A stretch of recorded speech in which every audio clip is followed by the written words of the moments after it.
This wasn't supposed to happen, not like this. Not at home, not with that roster. The Philadelphia Eagles didn't just lose a playoff game. They collapsed in front of the entire football world. A season built on Super Bowl expectations ended in a way that felt ugly, confusing, and honestly hard to explain. And while the final score told part of the story, the real explosion came after the clock hit zero. Because Jalen Hurts didn't break the internet with a meltdown. He didn't throw anyone under the bus. He didn't even hint at frustration.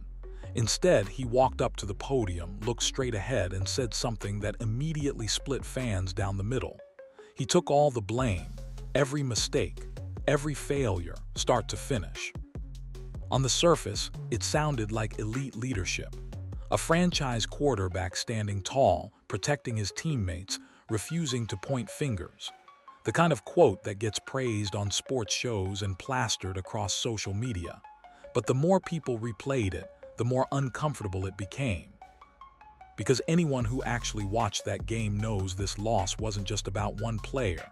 It wasn't just about execution. It wasn't just about not making plays. There were drops. There were sideline arguments. There was a painfully predictable offense. There were coaching decisions that didn't make sense. And all of it happened against a team missing key stars, running on backups, and still finding a way to win. That's why this moment feels bigger than a bad game. Because when Jalen Hurts took the blame for everything, he didn't just protect his teammates. He also buried the real questions. And that's where this story actually begins. To understand why this blew up the way it did, you have to understand how lopsided this matchup was supposed to be. On paper, the Philadelphia Eagles had every possible advantage. Home field, a rested roster, a fan base ready to celebrate another deep playoff run. And across from them, a San Francisco team held together by duct tape and hope. The 49ers were missing key stars. No Nick Bosa, no Fred Warner. George Kittle didn't even make it through the game. By the second half, they were leaning on backups, practice squad players, and veterans most teams had already written off. This wasn't a powerhouse rolling into Philly at full strength. This was a wounded team surviving week to week. And somehow, they still controlled the game. San Francisco outgained Philadelphia. They dictated tempo. They made adjustments. They found answers. A 33-year-old linebacker pulled off the couch ended the Eagles' season with a game-saving play. Let that sink in. A discarded veteran became the hero, while one of the most expensive offenses in football sputtered when it mattered most. That's what makes this loss so jarring. The Eagles didn't lose because they were outmatched. They lost because they were outcoached and out-executed in critical moments. 19 points at home in a playoff game with that roster isn't just disappointing, it's unacceptable. This wasn't a talent issue.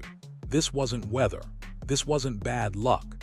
Everything was set up for Philadelphia to advance, and they still came up short. And when that happens, people start asking uncomfortable questions. Questions about preparation, about adaptability, about whether the system actually works, and about whether the culture inside that locker room is as strong as it looks from the outside. That's why the post-game press conference mattered so much. Because after a loss like this, fans don't want cliches. They want clarity. They want honesty. They want to know who failed and why.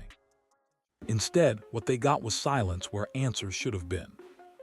And that silence only made the loss feel heavier. When Jalen Hurts stepped up to the podium, the room was ready for fireworks. This was the moment where frustration usually spills out, where quarterbacks hint at missed assignments, where blame starts to get redistributed, even subtly, especially after a loss this bad, especially after a season that clearly unraveled at the worst possible time. But that's not what happened. Instead, Hurts did something that immediately caught everyone off guard. He took everything on himself. The loss, the lack of points, the failure to finish drives. He didn't hesitate. He didn't qualify it. He didn't leave any wiggle room. He made it clear that, in his mind, the responsibility started and ended with him. At first, it sounded like exactly what people say they want from a franchise quarterback: accountability, maturity, leadership. A guy willing to stand in front of the cameras and absorb the criticism so his teammates don't have to. In a league where finger-pointing is common, that kind of posture stands out.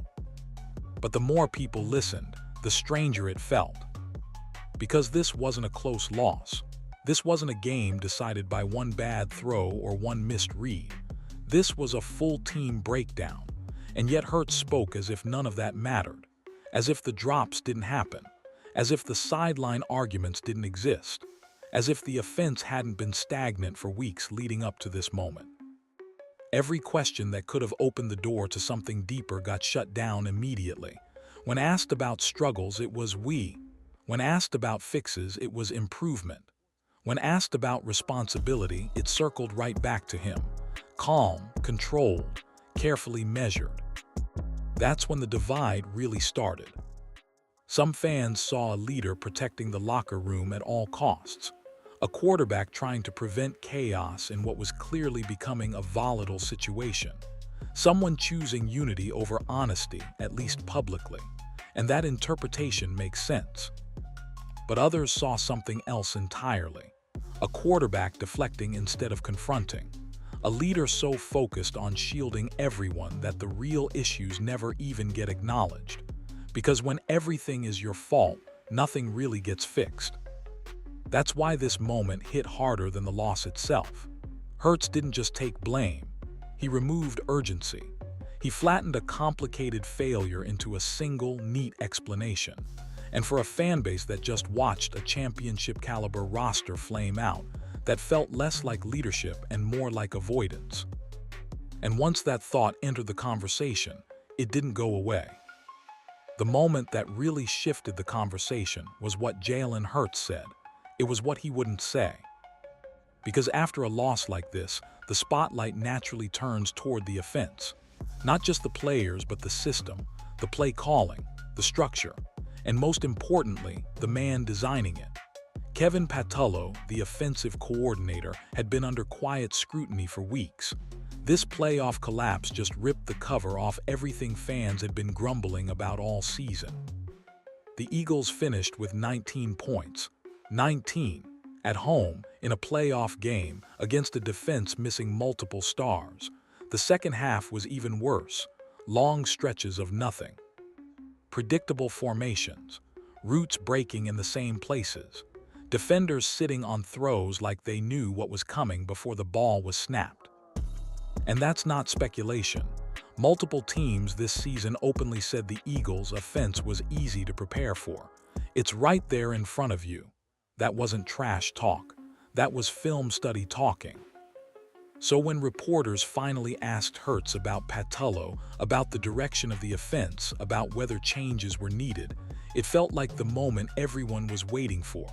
Not a rant, not a meltdown, just honesty. Instead, Hurts shut it down. He refused to single out anyone. He repeated that everyone needed to be better. He made it clear that this wasn't about one individual. And in doing so, he effectively wrapped the most glaring issue of the season in bubble wrap. That's where frustration really started to boil over. Because this wasn't about throwing a coach under the bus. It was about acknowledging reality. The scheme wasn't working. It hadn't been working. And pretending otherwise felt disingenuous to anyone who'd watched this offense stagnate week after week. By protecting the coordinator, Hurts also protected the status quo. And that's what scared people. Because if the quarterback won't even acknowledge the problem publicly, what happens privately? Do the same voices stay in charge? Do the same ideas get recycled? Do the same mistakes get chalked up to execution all over again? That's why this answer landed so poorly. Not because it lacked class, but because it lacked clarity. Fans weren't looking for blood. They were looking for assurance that this wouldn't just be brushed aside. Instead, they got vagueness. And vagueness, after a loss this embarrassing, feels a lot like denial. And once that door closed, attention shifted to something else that had been simmering all year. If the coordinator questions exposed frustration, the A.J. Brown situation made it impossible to ignore what was really going on. Because this wasn't subtle. This wasn't hidden behind coach speak or vague answers. It happened in real time on national television. Late in the game, cameras caught Nick Sirianni and A.J. Brown arguing on the sideline. Animated, heated, unmistakable. And it wasn't some isolated emotional moment either. It was the visible result of tension that's been building all season long. A.J. Brown is an elite talent, but his body language has told a story for months. The frustration, the visible disappointment after missed opportunities, the constant focus on targets and involvement. And while none of that is unusual for a competitive receiver, it becomes a problem when it starts spilling outward. Then came the plays that made everything worse. 3rd and 5, a critical moment. The ball hits A.J. Brown right in the hands, drop. Later, another crucial situation. Devonta Smith, another Pro Bowl-level receiver, gets both hands on the ball, drop. These weren't bad throws. These weren't impossible catches. These were routine plays that championship teams make. And suddenly, the narrative flipped. Because while Jalen Hurts was taking all the blame at the podium, everyone watching knew those plays weren't on him. These were execution failures by the very players he was protecting. That's where the long-rumored tension between Hurts and A.J. Brown came back into focus. And to be clear, this part has always lived in speculation. Reports and insiders have suggested that while the two are professional, they don't genuinely enjoy playing together. Not hatred, not open hostility, just friction. The kind that never fully goes away. This season, that friction felt louder. Missed connections, frustrated reactions, subtle signs that something wasn't clicking the way it used to. And when the biggest game of the year came down to trust and execution, it cracked in front of everyone. What made it worse was the contrast.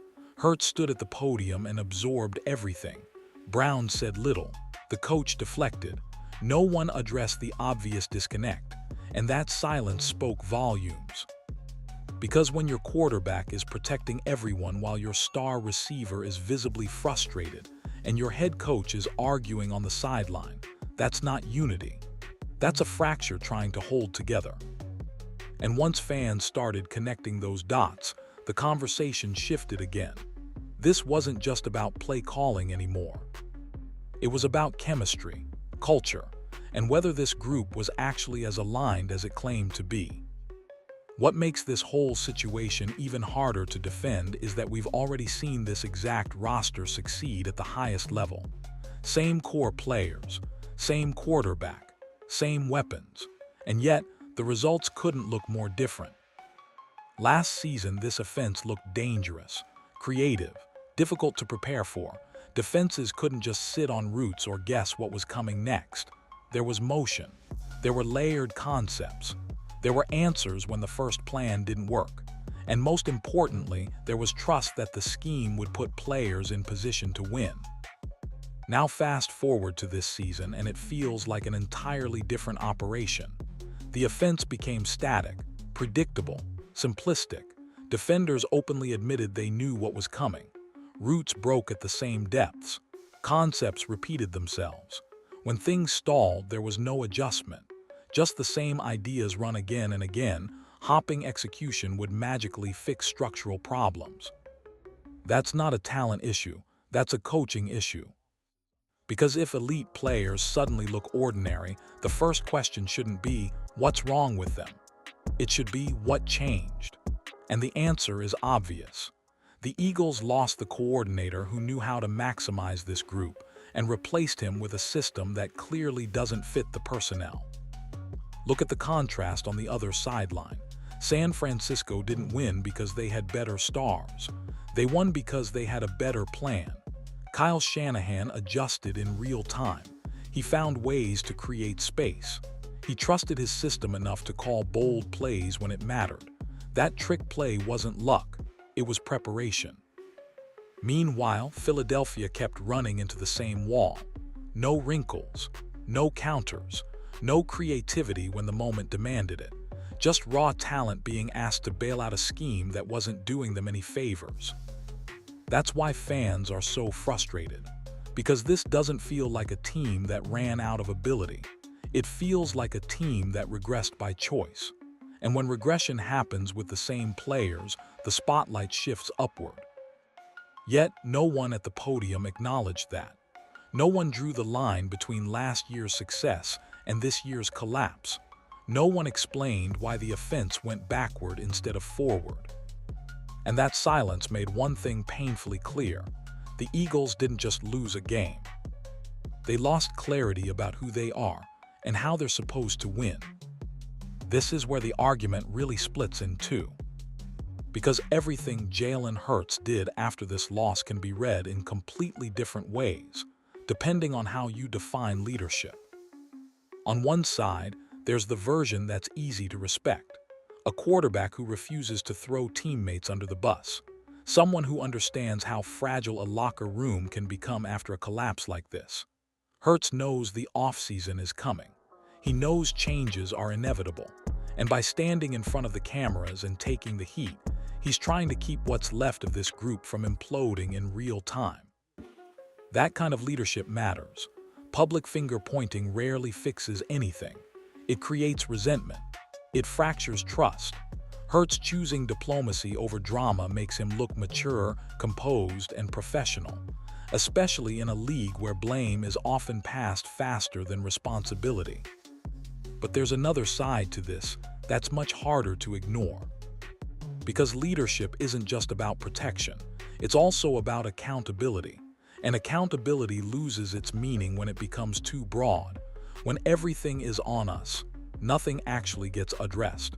Problems don't get named, patterns don't get confronted, and dysfunction gets a free pass to continue. That's why so many fans felt uneasy watching that press conference. Hurts wasn't wrong to take responsibility, but by taking all of it, he erased the very real failures that led to this collapse. The dropped passes, the predictable scheme, the sideline arguments, the lack of adjustment. None of that exists in his version of events. And when the quarterback refuses to acknowledge those issues publicly, it raises a fair question. If he won't say it out loud, is it being said behind closed doors?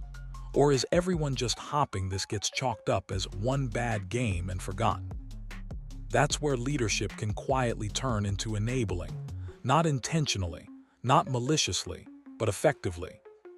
Because culture doesn't change through silence. It changes through uncomfortable honesty, through clear expectations, through moments where someone says, "This wasn't good enough and it can't happen again." Hurts may believe he's keeping the team together, and in the short term he probably is. But in the long term, avoiding the truth doesn't strengthen culture, it weakens it. And that's why this moment feels so important, because it wasn't just about how the Eagles lost. It was about what they're willing to confront next. What made this situation even more unsettling was the realization that what fans saw might have been the clean version of events. The sideline arguments, the dropped passes, the visible frustration, that was just what made it onto television. After the game, one analyst said something that quietly sent chills through the fanbase. He pointed out that the Eagles didn't keep their issues in-house. They spilled out in public. And then he added the part that really mattered. If that's what everyone could see, imagine what didn't make it out. That comment landed hard because it rang true. This didn't feel like a team unraveling for the first time. It felt like a team that had been holding things together all season, barely. The body language, the tension, the repeated breakdowns in the same areas, those don't appear overnight. And when internal issues go unresolved, they don't disappear, they compound. The arguments on the sideline weren't about one play. They were about frustration that had been building for months. The drops weren't just bad luck. They were pressure showing itself in the biggest moments. The predictable offense wasn't a one-game failure. It was the same problem showing up again when it mattered most. This is how locker rooms crack. Not with one explosion, but with a series of small fractures that everyone pretends aren't there, until suddenly, they're impossible to ignore. What makes it worse is that this team had already proven it could function at an elite level, which means the issue isn't effort, it isn't talent, it's alignment. And alignment is fragile. Once players stop believing the system will put them in position to succeed, frustration leaks out. Once trust erodes, accountability gets blurry. That's why this loss felt different. It wasn't just disappointing, it felt revealing. Because teams that are truly unified don't argue like that in public. They don't crumble in high-leverage moments across multiple positions at once, and they don't leave so many questions unanswered afterward. The scariest part for Eagles fans isn't that they lost. It's that the loss confirmed fears they'd been trying to ignore, that something underneath the surface wasn't right, that this group might not be as connected as it claimed to be. And now that it's out in the open, there's no putting it back. The off-season is coming, decisions are coming, and whatever was hidden before this game won't stay hidden for long. Because once the cracks show, the real test isn't how you explain them. It's whether you fix them. This is why this loss feels heavier than a normal playoff exit. It doesn't just sting, it lingers. Because when you step back and look at everything together, it's hard to shake the feeling that something bigger slipped away in Philadelphia. The Eagles had the roster, they had home field, they had a wounded opponent, they had a clear path. These are the moments franchises spend years trying to line up. And when you fail like this, not because of bad luck, but because of breakdowns across coaching, execution, and chemistry, it forces a brutal question. Did this team just waste a championship window? Jalen Hurts standing at that podium, calmly taking all the blame, felt noble on the surface. But leadership isn't only about absorbing pressure. Sometimes it's about confronting uncomfortable truths. And the truth here is that this wasn't a one-man failure. It was a system failure, a culture failure, a communication failure. Great teams don't need to be perfect. They need to be honest. They need to identify what's broken and fix it before talent starts to drift, egos harden, and resentment sets in. Because once those things take root, no amount of leadership quotes can hold it together. The scariest part is that this doesn't feel like a team that just ran out of time. It feels like a team that stopped evolving. The offense stagnated, adjustments disappeared, frustrations went public, and instead of clarity, fans were given polished answers that avoided the real issues. That's why this moment matters so much. Because what happens next will define the next era of Eagles football. Will changes be made? Will accountability actually be enforced? Will the scheme adapt to the talent instead of limiting it? Will relationships be repaired or quietly severed? Or will this all get framed as one bad night and pushed aside? Championship windows don't announce when they're closing. You only realize it after the silence sets in, after the questions start piling up, after the confidence fades, just enough for doubt to creep in. Jalen Hurts is still a franchise quarterback. The talent is still there. But talent alone doesn't win in January. Alignment does.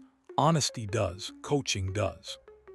And until those things are addressed head-on, this loss won't just be remembered as a disappointment. It'll be remembered as the moment everything cracked, and no one could agree on whether it was leadership holding the pieces together or leadership keeping them from being fixed. That's the debate. And now the offseason will answer it.